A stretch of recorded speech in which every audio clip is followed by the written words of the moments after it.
So guys आज मैं आपको बताने वाला हूँ एनजीओ रजिस्ट्रेशन के बारे में। एनजीओ रजिस्ट्रेशन क्या है, एनजीओ कैसे फंडेड होती हैं और हम आपका एनजीओ रजिस्ट्रेशन कैसे करके देंगे। एनजीओ एक नॉन गवर्नमेंटल ऑर्गेनाइजेशन, एनजीओ का मीनिंग है नॉन गवर्नमेंटल ऑर्गेनाइजेशन। मतलब ये एक ऐसी ऑर्गेनाइजेशन है जो गवर्नमेंट से रन नहीं होती, जिसका जो उद्देश्य होता है वो प्रॉफिट कमाना नहीं होता, और ये इंडिपेंडेंटली जो है वो फंक्शन करती है। इनको सिविल सोसाइटी भी बोला जाता है, और ये एक ऑर्गेनाइज्ड कम्युनिटी होती है जो नेशनल और इंटरनेशनल लेवल के ऊपर जो गोल्स होते हैं, मतलब एक सोशल गोल्स रहते हैं। जैसे देयर आर डिफरेंट एनजीओज जो क्लीन करते हैं, जो कचरा साफ करते हैं लोगों के लिए, मतलब जिनका गोल ये है कि वो अपनी सिटी को या अपनी स्टेट को बहुत क्लीन बनाना चाहते हैं। उसी बेसिस के ऊपर वो एनजीओ वर्क करता है। या एनजीओ रेफ्यूजीज के लिए वर्क कर सकता है, जो लोग पीड़ित हैं, माल न्यूट्रिशन है, उन लोगों के लिए काम करते हैं एनजीओ। तो एनजीओ का उद्देश्य कभी प्रॉफिट कमाना नहीं होता। एनजीओ का उद्देश्य होता है लोगों को सर्व करना। और एनजीओ, अलग अलग एनजीओ अपने अलग अलग गोल्स लेके जा सकते हैं कि उनका मेन गोल क्या रहेगा, सोशल गोल क्या रहेगा, एजेंडा क्या रहेगा, और पॉलिटिकल गोल क्या रहेगा लोगों तक पहुंचने के लिए। It is for humanitarian cause. So NGO funded कैसे होता है? As a non profit NGO का जो मेन इनकम होता है, जो फंड्स आते हैं, वो कहाँ पे रिलाई करते हैं? Membership dues. अगर किसी ने एनजीओ का मेंबरशिप लिया है तो वो अपने पैसे देते हैं। प्राइवेट डोनेशंस आता है, अगर ये कोई सर्विस या कोई भी चीज बेचते हैं तो उससे इनको आता है, इनकम आता है। और ग्रांट्स, मतलब किस तरह के ग्रांट्स? मतलब किसी भी बड़ी कंपनी ने या किसी भी बाहर की कंपनी ने उनको एक ग्रांट किया, उनका काम अच्छा लगा, तो they have given them grant of few amount. एक अमाउंट का उनको फंड मिल जाता है बेसिकली, जो वो आगे यूज कर सकते हैं अपने गोल्स को अचीव करने के लिए, जो ये सेट करती है एनजीओ।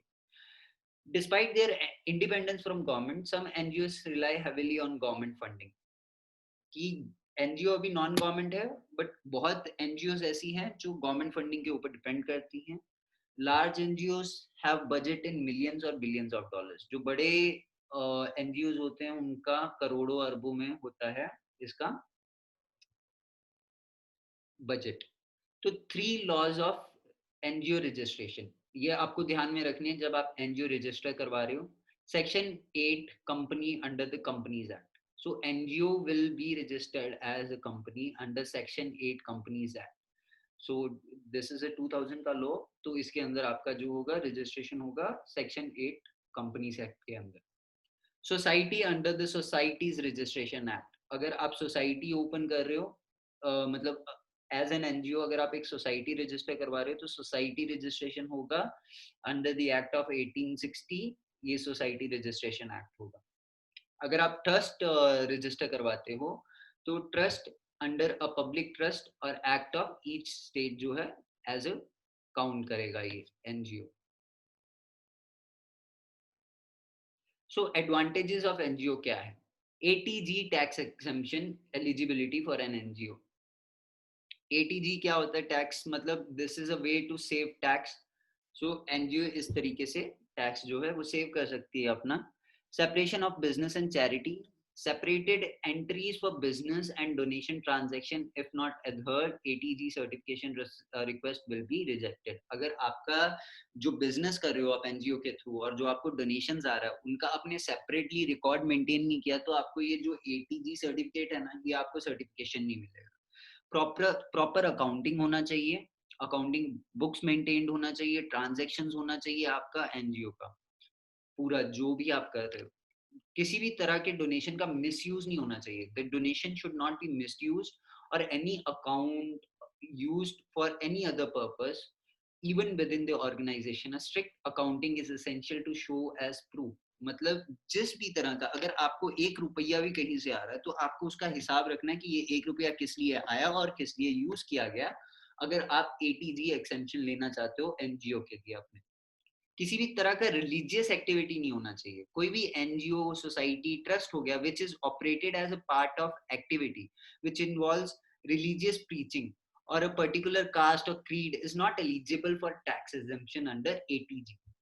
मतलब कि अगर आप किसी भी एक धर्म को लेके उसके ऊपर प्रीचिंग करते हो, आप उसके ऊपर भाषण देते हो या लोगों को सिर्फ एक ही कास्ट या एक ही धर्म के लोगों के ऊपर आप कंसंट्रेट करते हो, तो आप एटीजी के लिए एलिजिबल नहीं हो सकते। और डॉक्यूमेंट्स क्या-क्या रिक्वायर्ड रहते हैं, कह लीजिए एनजीओ रजिस्टर करवाने के लिए, whether it is society, whether it is a trust or anything, okay. तो ownership proof of the registered office, जो रजिस्टर्ड ऑफिस है इसका, उसका ओनरशिप प्रूफ होना चाहिए आपके पास। Electricity bill, sale deed, GPA, water electricity bill, residential office address proof of all the members of the society such as water card, telephone bill, electricity bill, passport, driving license, etc. etc. मतलब आपका जो residential और office proof होता है कि ये यहाँ पे ऑफिस है, यहाँ पे रेजिडेंशियल प्रूफ है, उसके आपको सारे डॉक्यूमेंट्स जो है प्रोवाइड करवाने पड़ेंगे। NOC from the owner of the promises on the ₹10 stamp paper. तो आपको एक एनओसी लेना पड़ेगा, जिसमें अगर आप ये जगह रेंट कर रहे हैं तो आपका जो ओनर है वो आपको परमिशन दे रहा है कि such and such person is running such and such thing on my premises, is running an NGO, I have no issues with that. Basic NOC जो ₹10 के स्टैम्प पेपर के ऊपर आप दे सकते हैं। Then there is list of person should be signed by all the members of the society, list of deceased persons, मतलब जितने भी पर्सन आपके साथ काम कर रहे हो उन सबका, जितना भी आपके लोग हैं उन सबका आपके मेंबर्स जो हैं सोसाइटी, उस लिस्ट के ऊपर साइन होना चाहिए कि या these people are there. All members photo, जितने भी मेंबर्स हैं उनका photo, PAN card, Aadhaar card, mobile number और email ID. Vision, a mission and objective of the NGO, आपका जो विजन है, आपका जो मिशन है, आप क्या सोच के आप ये एनजीओ आपने लिया है, आपके एनजीओ का मिशन क्या है और मेन ऑब्जेक्ट क्या है एनजीओ का। सॉरी, वो डिटेल्स इसमें होना चाहिए। आपको ये डिटेल्स प्रोवाइड करवाना पड़ेगा अपने एनजीओ के एप्लीकेशन के लिए। थैंक्स।